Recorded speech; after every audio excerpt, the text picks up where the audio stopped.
Salve rapaziada, sejam muito bem-vindos a mais um vídeo aqui no canal Ele Não Disse Isso. No vídeo de hoje a gente vai falar sobre o Mineirão, um dos estádios mais importantes do Brasil e do mundo, de uma história imensa. E eu sei que muitos de vocês aí pediram esse vídeo, então eu já peço para que vocês se inscrevam no canal, ajuda a gente aí a chegar aos 100 mil inscritos, vamos junto nessa. Me segue no Instagram, ativa o sininho para receber notificação, vamos embora pro vídeo.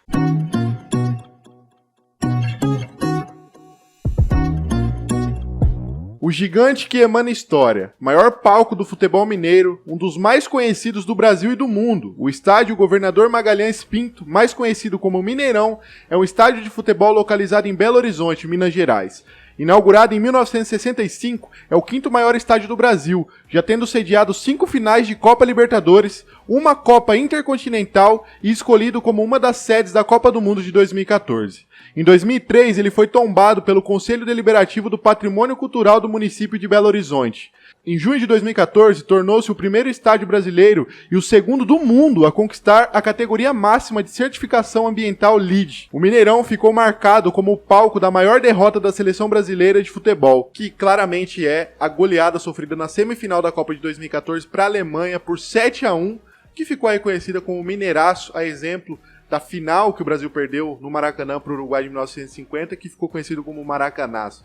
Talvez os dois maiores vexames da história da seleção brasileira. A primeira não vamos nem considerar vexame, mas a segunda, esse 7-1, é inexplicável. O estádio é parte do conjunto arquitetônico da Pampulha, projetado por Oscar Niemeyer sob encomenda do prefeito Juscelino Kubitschek e construído entre 1942 e 1944.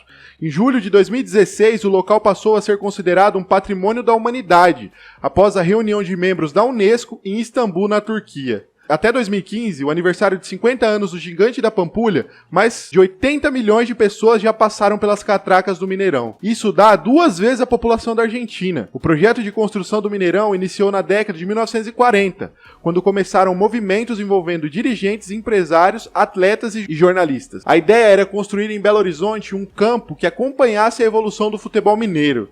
Os 3 principais times da capital mineira possuíam seus estádios, mas estes já não suportavam a grande demanda de torcedores, que só vinham crescendo. O estádio Otacílio Negrão de Lima, estádio da Alameda, do América, o estádio Antônio Carlos do Atlético e o estádio Juscelino Kubitschek do Cruzeiro não suportavam mais do que 15 mil espectadores na época. O Atlético, um dos times das camadas mais populares da cidade, planejava construir um estádio para 30 mil pessoas.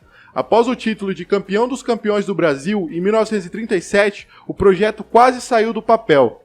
Mas então descobriu-se uma enorme dívida do clube, obrigando os dirigentes a lotear e vender os imóveis que o clube possuía na região onde seria construído o estádio, na Avenida Antônio Carlos, próximo ao aeroporto. No final dos anos 40, o jornalista Conor Simões Coelho conseguiu, junto à CBD, a inclusão de Belo Horizonte como uma das sedes da Copa do Mundo de 1950. Para isso, o município teria de construir um estádio à altura do evento. O acordo oficial foi assinado pelo prefeito Otacílio Negrão de Lima e o presidente da CBD, Rivadavia Correia Meyer. O modesto clube 7 de setembro ficou encarregado de comandar as obras do novo campo. E a construção do estádio Independência era lenta e parecia que não ia ser concluída a tempo da Copa do Mundo. Mas, com a intervenção da CBD e da FIFA, a Prefeitura de Belo Horizonte assumiu a responsabilidade da construção e o estádio foi entregue a tempo da partida entre Iugoslávia e Suíça, em 25 de junho de 1950, ainda com muitas improvisações. Porém, em pouco tempo, toda a excitação da torcida e dos habitantes com esse novo estádio foi acabando. Isso porque os clubes de Minas continuavam crescendo e precisavam de mais espaços do que esses 30 mil torcedores que o Estádio Independência fornecia.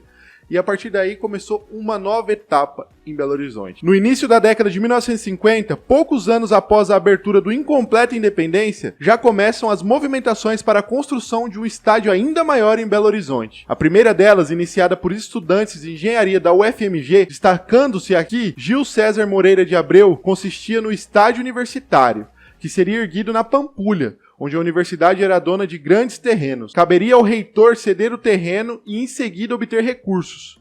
Em 1956, o presidente da Federação Mineira de Futebol, Francisco de Castro Cortes, propôs a construção do Estádio Municipal, às margens da atual BR-040, próximo ao local onde hoje está situado o BH Shopping. Os recursos seriam obtidos através da venda de cadeiras cativas. Com o apoio do presidente da República, o ex-governador mineiro Juscelino Kubitschek, Cortez chegou a trazer a Belo Horizonte alguns dos engenheiros que trabalharam na construção do Maracanã. O então presidente do Conselho Regional de Desportos, Antônio Abraão Caram, foi um dos maiores incentivadores da construção daquele que viria a ser o Mineirão, após combater e demonstrar a impraticabilidade do projeto apresentado por Cortez e colaborar na elaboração do projeto do atual estádio, trabalho liderado por Benedito Adame de Carvalho. Justamente em função da importância do papel de Abraão Caram na proposta de solução financeira, na definição do local e na elaboração do projeto de lei para a construção do Mineirão, desde 1966, a avenida que leva ao estádio tem o nome de Avenida Antônio Abraão Caram. Com o projeto saindo do papel, o então deputado estadual Jorge Corone Filho foi o encarregado da apresentação do projeto de lei à Assembleia Legislativa do Estado de Minas Gerais, que criaria o Mineirão. Parte dos recursos seria obtido a partir de bilhetes da Loteria Mineira. 10% do valor de cada bilhete vendido seria destinado às obras do estádio. O estádio Minas Gerais foi criado com a Lei 1947, de 12 de agosto de 1959, assinada pelo governador José Francisco Bias Fortes. A lei também previa a criação de uma autarquia que administraria o estádio, a AMG, que mais tarde viria a se tornar a ADMG. Coube aos arquitetos Eduardo Mendes Guimarães e Gaspar Garreto a alteração do projeto do antigo estádio universitário, que comportaria 30 mil pessoas, para um novo gigante estádio, com capacidade para 100 mil pessoas. O terreno escolhido localizava-se na Pampulha, numa área pertencente ao UFMG. O então reitor Pedro Paulo Penido foi favorável à ideia, uma vez que, iniciadas as construções do novo campus, o Mineirão serviria como atrativo para povoar a então isolada região. Quando começaram as obras, engenheiros e operários não tinham certeza de que elas seriam concluídas. Gil César, o administrador da construção, enfrentou crise financeiras, mas soube usar a política em proveito do Mineirão. Apesar do controle extremado dos gastos, as obras enfrentavam a cada etapa o esgotamento de recursos. O empréstimo inicial de 100 milhões de cruzeiros evaporou na execução dos primeiros serviços de fundação. Durante 1 ano e meio, a empreitada seguiu um ritmo lento, trabalhando com equipamento reduzido e com o pessoal mínimo indispensável. Enquanto um grupo agia politicamente para modificar leis que possibilitassem a obtenção de recursos e também convencer o governador Magalhães Pinto de bancar a construção, a AEMG procurava adaptar-se à frágil situação financeira. O novo estádio foi um marco para a engenharia nacional ao oferecer inúmeros exemplos de evolução na construção civil. A equipe de engenheiros do Mineirão foi ao extremo nos detalhes. Revisou o Maracanã e o fez passar por um verdadeiro raio-x, localizando deficiências que não deveriam e não foram repetidas no campo mineiro. Em 1964, Gil César também foi buscar em Tóquio, onde foram erguidas as arenas para as Olimpíadas, novidades para este tipo de obra. Os profissionais anotaram particularidades e inovações de engenharia. Preocuparam-se até com a qualidade da grama, balizas, iluminação e outros pequenos detalhes, coisa inédita na época. A grande dúvida que testava os engenheiros e operários era quanto à capacidade de se executar uma superestrutura, que teria que medir um eixo maior de 275 metros e um menor de 217 metros, utilizando equipamento convencional. Para avaliar e suprimir incertezas, foi projetado um mini Mineirão, chamado de Setor Experimental 15, hoje abrigando a torcida do Atlético, onde um elo de arquibancadas e coberturas seria submetido a todo tipo de prova.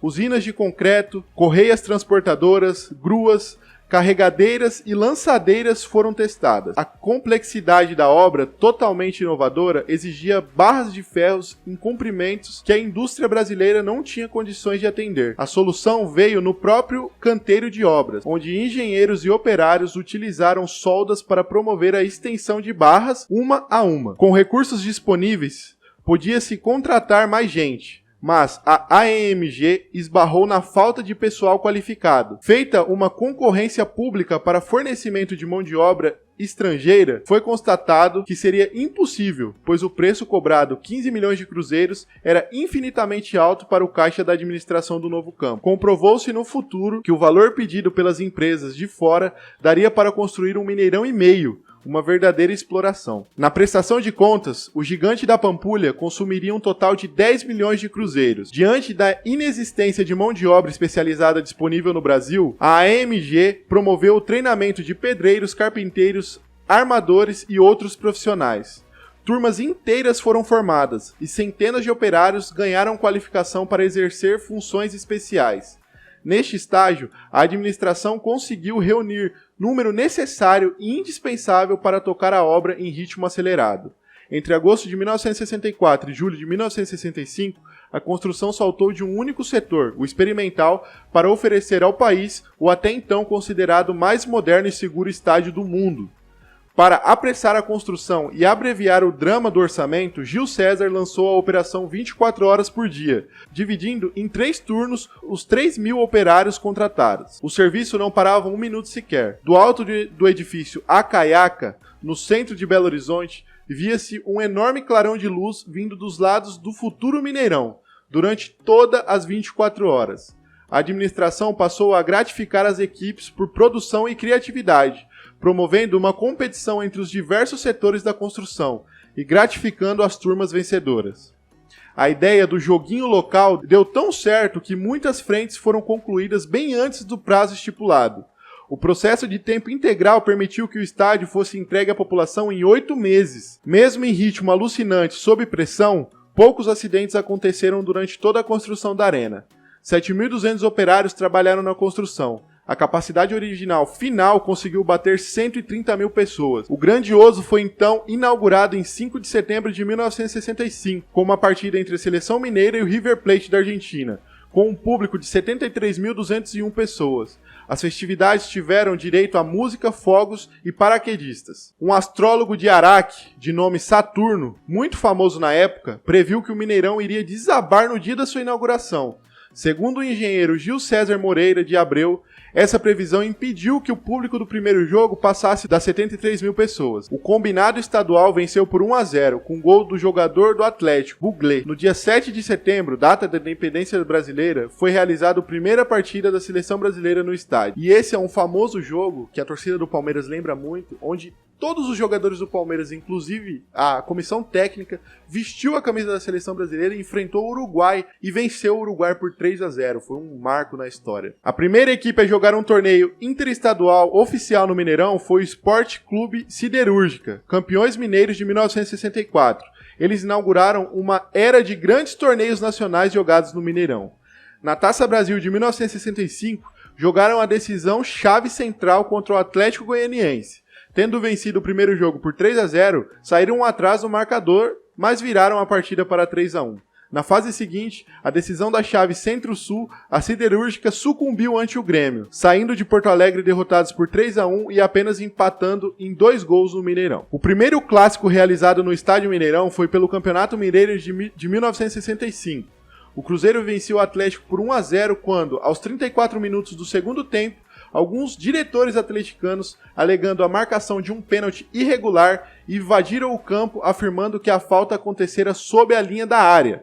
A partida foi encerrada após o Atlético ter vários jogadores expulsos e o Cruzeiro ficou com o título mineiro daquele ano, abrindo a Era Mineirão. Organizado pela Federação Mineira de Futebol, a história do campeonato pode ser dividida em 2 partes, antes e depois da construção do Mineirão. A época, chamada de Era Mineirão, marca o crescimento do time mais jovem da capital, o Cruzeiro, que assumiu um papel de destaque no cenário esportivo nacional após vencer o Santos de Pelé na final da Taça Brasil em 1966 e, em poucos anos, conseguiu se tornar o clube mineiro com maior número de títulos nacionais e internacionais. Em 21 de dezembro de 1976, o Mineirão foi palco da partida final da Taça Intercontinental, disputada entre Cruzeiro e Bayern de Munique. Na época, o título era disputado em 2 partidas. No primeiro duelo, na Alemanha, o time da casa venceu por 2-0, com um empate por 0-0 no Mineirão, o Bayern se sagrou campeão. O estádio também abrigou 4 títulos do Cruzeiro na Copa do Brasil, em 1993, 2000, 2003 e 2017, e um título do Atlético Mineiro sobre o Cruzeiro em 2014 pela mesma competição. O bicampeonato do Atlético na Copa Conmebol em 1997, a conquista da Libertadores da América comandada por Ronaldinho e companhia em 2013 e a conquista da Recopa Sul-Americana de 2014 também foram no Mineirão. Em 12 de agosto de 2003, o estádio foi tombado pelo Conselho Deliberativo do Patrimônio Cultural do município de Belo Horizonte. Vale lembrar que a denominação Estádio Governador Magalhães Pinto surgiu apenas 4 meses depois da inauguração. Em 11 de janeiro de 1966, já no governo de Israel Pinheiro, foi aprovada a lei que deu o nome oficial ao estádio. Até então, e ainda pelos meses seguintes, ele era conhecido simplesmente por Estádio Minas Gerais. O apelido mais famoso, Mineirão, se fixou a partir de dezembro de 1966. Entre 1996 e 2003, diversas reformas renovaram o Mineirão. Em 1996, o estádio ficou fechado por 5 meses para a troca do gramado. Depois, ocorreram substituições nos sistemas de drenagem e irrigação, mais iluminação e placar eletrônico, melhorias nos vestiários e instalação de pilares de sustentação na arquibancada para diminuir a vibração nas mesmas. Em 2004, por exigência da FIFA para o jogo das eliminatórias da Copa do Mundo de 2006 entre Brasil e Argentina, todo o setor das arquibancadas superiores foi coberto por cadeiras numeradas. Posteriormente, as arquibancadas inferiores também tiveram cadeiras colocadas em sua extensão. Em junho de 2008, para sediar novamente o maior clássico sul-americano, válido pelas eliminatórias da Copa do Mundo de 2010, o estádio teve o placar trocado. Foram instalados 2 telões de 75 metros quadrados cada. Com a escolha do Brasil como país sede da Copa do Mundo FIFA de 2014, Belo Horizonte foi uma das cidades pré-selecionadas para sediar os jogos. Em 2 de fevereiro de 2009, o governador de Minas Gerais apresentou o projeto de modernização do Mineirão. O projeto apresentado assegurou a preservação da fachada original nos mesmos moldes que foi realizada a reforma do Estádio Olímpico de Berlim. Em 31 de maio, a FIFA anunciou as 12 cidades sedes da Copa do Mundo de 2014. Confirmando a capital mineira como uma delas. Em 2010, o estádio foi fechado para as reformas necessárias para a Copa. Os últimos eventos no estádio foram os jogos do Atlético Mineiro contra o Ceará, que foi 1-0 para o Ceará, em 6 de junho, e um show gratuito do Skank, em 19 de junho daquele mesmo ano. Ainda em 2010, durante as obras de reforma, o estádio teve o processo de rebaixamento do gramado iniciado. O gramado foi rebaixado em 3,4 metros. A Minas Arena é uma sociedade de propósito específico, constituída pelas construtoras Construcap, Egesa e RAP Engenharia. A sociedade foi responsável pela execução das obras de reforma e modernização do Estádio Mineirão, realizadas entre 2010 e 2012. Tornando-se responsável pela operação do estádio por 25 anos. Em 2011, o estádio recebeu a instalação de 166 amortecedores sob a parte superior da estrutura, em substituição às hastes verticais que tinham debaixo de todo o anel. A cobertura do teto do estádio foi ampliada para proteger os assentos de eventuais chuvas durante as partidas. A geral passou por reformas e, assim como ocorreu no Maracanã, foram colocadas cadeiras. Inicialmente, a mudança reduziria a capacidade no Mineirão de 75.783 espectadores para 64.000. Na parte externa, a principal adaptação ficou por conta do transporte, com a ampliação do estacionamento. Fora isso, cerca de 400 ônibus abastecem o estádio em dias de jogos. Foi erguida ainda uma esplanada ao redor do estádio, com cerca de 80.000 metros quadrados que comporta mais de 65.000 pessoas e abriga eventos. No dia 9 de novembro, o Mineirão foi o primeiro estádio da Copa do Mundo de 2014 a receber o plantio do gramado. O valor final das reformas do estádio foi de 666,3 milhões de reais. Depois de quase 3 anos de obra, o estádio foi reaberto ao público no dia 21 de dezembro de 2012 e tornou-se o segundo estádio da Copa a ser entregue, depois do Castelão em Fortaleza. O evento oficial contou com a participação da presidente Dilma Rousseff. A reinauguração foi celebrada com um show da banda mineira Jota Quest, realizado em um palco montado na recém-construída esplanada do estádio. Cerca de 20.000 pessoas estiveram presentes. O jogo de reinauguração foi o clássico Atlético contra o Cruzeiro em 3 de fevereiro de 2013, na estreia do Campeonato Mineiro. O primeiro gol do novo Mineirão foi um gol contra. Marcos Rocha, do Atlético, acabou marcando a disputar uma bola com o atacante Anselmo Ramon, aos 22 minutos do primeiro tempo. O Cruzeiro venceu a partida pelo placar de 2-1. Apesar de recém-entregue, contudo, o primeiro clássico, abrigado pelo estádio, foi alvo de queixas dos torcedores, que sofreram com falta de luz e água. O governador Antônio Anastácio, no entanto, minimizou a situação dizendo que, até então, só ouvia elogios. Com a construção da esplanada, o estacionamento foi totalmente remodelado com um total de 2.878 vagas, sendo 1.756 vagas cobertas e 1.122 vagas descobertas. A Companhia Energética de Minas Gerais, a CEMIG, e a Minas Arena apresentaram em junho de 2014 a usina solar que funciona no estádio. Foi a primeira vez que um estádio da Copa do Mundo usou esse tipo de tecnologia para garantir o próprio fornecimento de energia elétrica. O estádio também conta com 60 bares e restaurantes. Os pratos mais célebres do Mineirão são o feijão tropeiro e o sanduíche de pernil. Os vestiários do estádio são equipados, cada um, com 12 chuveiros, spa para 8 pessoas com hidromassagens, além de salas para usos diversos, aquecimentos e de uso da comissão técnica. Sob a esplanada, o complexo do Mineirão abriga o Museu Brasileiro do Futebol, que foca na história do futebol dos times mineiros. A questão da segurança é outro ponto positivo, com mais de 300 câmeras espalhadas pelo estádio, todas com a função de monitorar qualquer problema que possa acontecer no local. Ao pensar também no bem-estar do público, há um posto médico no estádio durante as partidas. O alojamento é todo preparado para atender às situações de emergência que possam ocorrer. Há também 52 vagas de estacionamento e 1% dos assentos, 621, reservados para portadores de necessidades especiais. O projeto do novo Mineirão também teve reaproveitamento de cerca de 90% dos resíduos, concreto, terra e metal. Na obra sustentável, cerca de 75 mil metros cúbicos de concreto foram reaproveitados e 250 mil metros cúbicos de terra foram reutilizados em uma cidade vizinha. O maior público presente em uma partida de futebol na história do Mineirão foi em 22 de junho de 1977, no jogo entre Cruzeiro e Vila Nova, válida pela final do Campeonato Mineiro. Com um público total de 132.834 pessoas presentes, registrou-se o recorde do estádio e também do estado de Minas Gerais. Em 2013, após a reforma, no segundo jogo da final da Copa Libertadores da América de 2013, entre Atlético Mineiro e Olímpia do Paraguai, foi registrada a maior renda da história do futebol sul-americano. Com um público pagante de 56.557 pessoas, a partida rendeu 14.176.000 reais.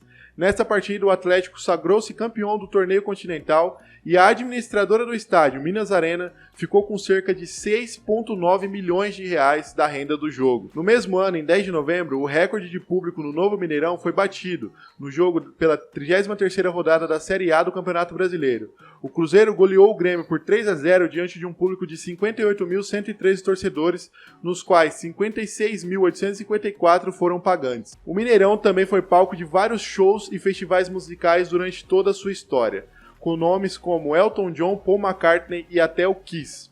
Desde a reforma, finalizada em 2012, o educativo do estádio permite que os visitantes tenham uma experiência completamente diferente da vivenciada nos dias de jogos, incluindo tour guiado aos bastidores do estádio e visita ao Museu Brasileiro do Futebol, que expõe a história do esporte em Belo Horizonte e no Brasil.